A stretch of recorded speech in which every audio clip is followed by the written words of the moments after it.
یا اللہ پاک ہمارے وطن عزیز کی حفاظت فرما، اندرونی اور بیرونی سازشوں سے بچا۔ یا اللہ پاک ہمارے وطن عزیز پاکستان کو استحکام نصیب فرما، دشمنوں کی میلی نظر سے بچا، اور پاکستان کو حقیقی معنوں میں اسلام کا قلعہ بنا۔ یا اللہ پاک فلسطین، غزہ کے مسلمان، مظلوم مسلمان تکلیف میں بیچارے، ان پر رحمت کی نظر فرما دے۔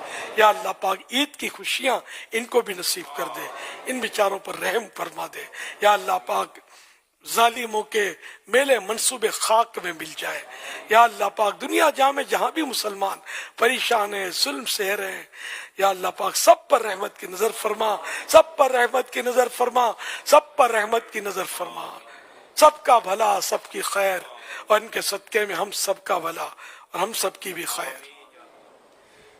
اللہم آمین بجاہ خاتم النبیین صلی اللہ علیہ وآلہ وسلم۔